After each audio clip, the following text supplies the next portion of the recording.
17ই December ভারতের NRC এবং CA, যেটা মূলত সংখ্যালঘু মুসলমানদেরকে ভারত থেকে বিতাড়িত করার এই মোদী এবং হিন্দুত্ববাদী আরএসএসের যে প্রকল্প, উগ্র হিন্দুত্ববাদী আদর্শের পৃষ্ঠপোষক রাষ্ট্রীয় ক্ষমতা অধিষ্ঠিত মোদীর দল বিজেপির যে প্রকল্প, সেটার একটা প্রতিবাদ জানাতে গিয়ে আমরা সেই 22শে ডিসেম্বর হামলার টার্গেট হয়েছিলাম।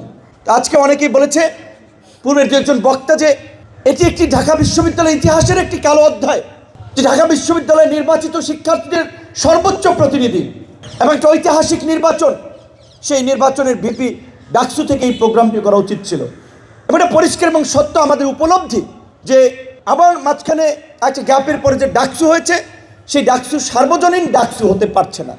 এটি একটি নির্দিষ্ট রাজনৈতিক মতাদর্শকে প্রমোট করার জন্য এবং প্রতিষ্ঠা করার জন্য একটা প্ল্যাটফর্ম হিসেবে কাজ করছে বলে আমাদের কাছে মনে হচ্ছে। আমাদের অনুজদেরকে, নেতৃবৃন্দকে অনুরোধ করব, ডাকসুকে নির্দিষ্ট রাজনৈতিক দল মতের প্ল্যাটফর্মে পরিণত করবেন না। শিক্ষার্থীদের বিশ্ববিদ্যালয়ের ভয়েস হিসেবে প্রতিষ্ঠা করুন। 2023 সালের 2 অগস্ট এই ঢাকা বিশ্ববিদ্যালয়ের রাজু ভাস্কর্যের সামনে ছাত্রলীগের জন্তু জানোয়ারের দ্বারা আরও একবার আক্রান্ত হয়েছিলাম। কেন? যখন আমরা শুনেছি যে টাঙ্গুয়ার হাওরে ঘুরতে গিয়ে বুয়েটের 19 শিক্ষার্থী আটক হয়েছে শিবির সন্দেহে।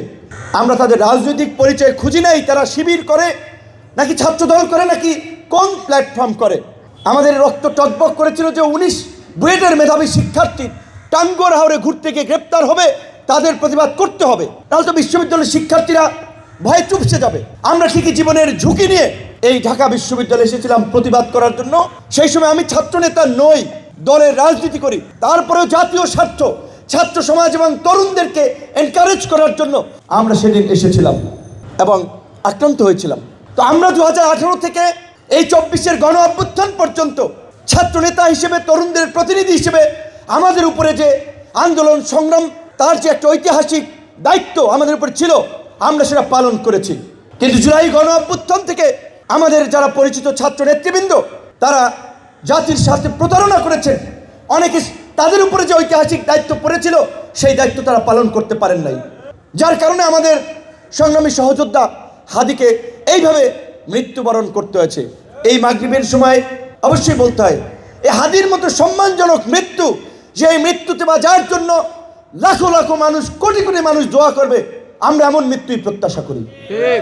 আমরাও মরে যেতে পারতাম, ওই 30শে জুন মরে যেতে পারতাম, 2018 সালের 30শে জুন, 22শে ডিসেম্বর মরে যেতে পারতাম, ওই 2 অগস্ট 23 সালের মরে যেতে পারতাম, সর্বশেষ 29শে অগস্ট, এই বছরের যে 29শে অগস্ট যে আক্রমণ হচ্ছে, মরে যেতে পারতাম।